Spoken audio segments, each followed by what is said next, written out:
السلام علیکم ورحمۃ اللہ وبرکاتہ۔ آج ہم دعا پڑھتے ہیں جو سورہ مائدہ کی آیت نمبر 84 میں موجود ہے۔ جب مسلمان ہجرت حبشہ کر کے آج کل جو ملک ایتھوپیا ہے وہاں پر پہنچے، اس وقت وہاں کا بادشاہ عیسائی تھا جس کا نام نجاشی تھا۔ اب نجاشی کے سامنے قریش مکہ کا وفد بھی پہنچ گیا۔ انہوں نے یہ کہا کہ یہ لوگ جو ہیں ان کو اپنے ملک سے آپ نکال دیں، جبکہ اس نے ان کی حقانیت کو محسوس کر لیا تھا اور اس نے مسلمانوں کا وفد جو تھا، جو مسلمان مہاجرین وہاں ہجرت کر کے گئے تھے، ان کے سردار جو تھے حضرت جعفر طیار بن ابو طالب رضی اللہ تعالی عنہ، ان کو بلایا اور اپنے علماء کرام کو بھی بلایا۔ سب نجاشی کے سامنے ہوئے پیش۔ اس وقت حضرت جعفر طیار رضی اللہ تعالی عنہ سے اس نے سوال کیے اور مسلمان جو دوسرے مہاجرین موجود تھے ان سے بھی سوال کیے، اور حضرت جعفر طیار رضی اللہ تعالی عنہ نے سورہ مریم کی آیات تلاوت کی تو ان لوگوں کی آنکھوں میں آنسو آ گئے اور انہوں نے حق کو پہچان لیا اور پھر اللہ سے دعا کی۔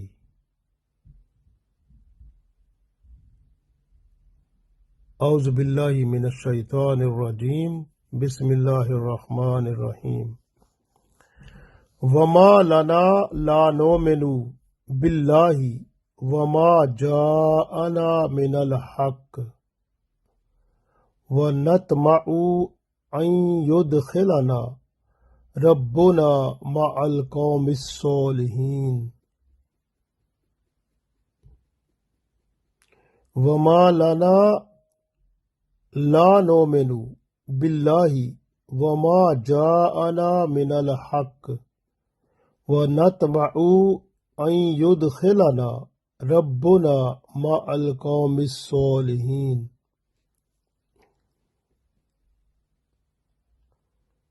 وما لنا لا نؤمن، اور ہم کیوں نہ ایمان لائیں، باللہ اللہ پر ہم کیوں نہ ایمان لائیں،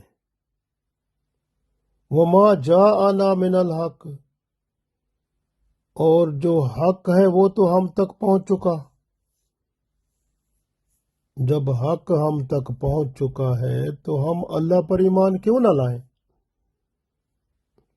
وَنَطْمَعُ، اور ہم تو یہ طمع رکھتے ہیں، لالچ رکھتے ہیں، ہماری خواہش ہے، اَن يُدْخِلَنَا، کہ ہمیں داخل فرما دے، ربنا، ہمارا رب، مع القوم الصالحین، صالحین کی قوم میں ہمیں داخل فرما دے، نیک لوگوں میں اللہ ہمیں داخل فرما دے۔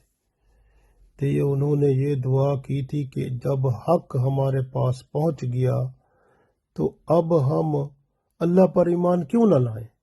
حق سے مراد قرآن پاک ہے، رسول اللہ صلی اللہ علیہ وسلم کی ذات ہے۔ تو نجاشی نے ایمان کی تصدیق کی، اللہ تعالیٰ نے اس کی اس تصدیق کو قرآن پاک میں ظاہر کر دیا۔ اور جب نجاشی کی موت کی خبر ملی تو رسول اللہ صلی اللہ علیہ وآلہ وسلم نے فرمایا کہ تمہارے بھائی کا انتقال ہو گیا ہے، اس کی نماز جنازہ پڑھ لو۔ پھر آپ صلی اللہ علیہ وآلہ وسلم نے غائبانہ نجاشی کی نماز جنازہ پڑھائی۔ تو یہ دعا بہت اہم ہے کیونکہ اس دعا میں بہت خوبصورت الفاظ ہیں کہ جب ہمارے پاس حق پہنچ چکا ہے تو پھر ہم اللہ پر ایمان کیوں نہ لائیں۔ اور ہم تو تما رکھتے ہیں، ہماری تو خواہش ہے کہ اللہ تعالی ہمیں نیک لوگوں میں داخل فرما دے۔ یہ الفاظ ہیں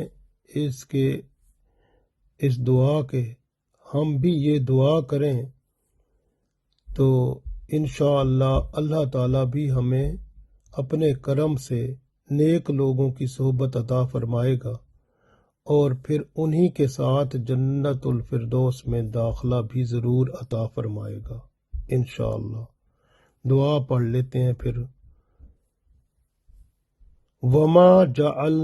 وما لنا لا نؤمن باللہ وما جاءنا من الحق ونطمع ان يدخلنا ربنا مع القوم الصالحین۔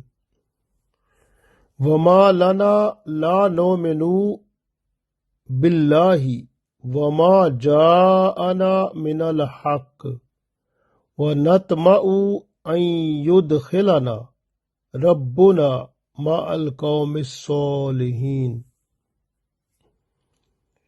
یہ دعا کبھی کبھی مانگ لیا کریں کیونکہ اس دعا میں بڑی برکت ہے، اور خاص طور پر کتنا خوبصورت الفاظوں کا بندھن ہے کہ ہم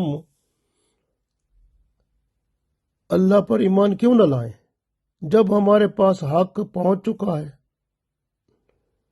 ہم تو یہ طمع رکھتے ہیں، لالچ رکھتے ہیں کہ اللہ ہمیں نیک لوگوں کی صحبت عطا فرمائے۔ تو یہ اس طرح کی بات ہے کہ ہم اللہ تعالیٰ سے مخاطب ہو کر عرض کر رہے ہیں، یا اللہ جب ہمارے پاس حق پہنچ چکا، قرآن پاک آ چکا، رسول اللہ صلی اللہ علیہ وسلم آ چکے، دین کا مکمل طور پر نظام ہمارے پاس پہنچ چکا، پھر ہم کیوں نہ تجھ پر ایمان لائیں۔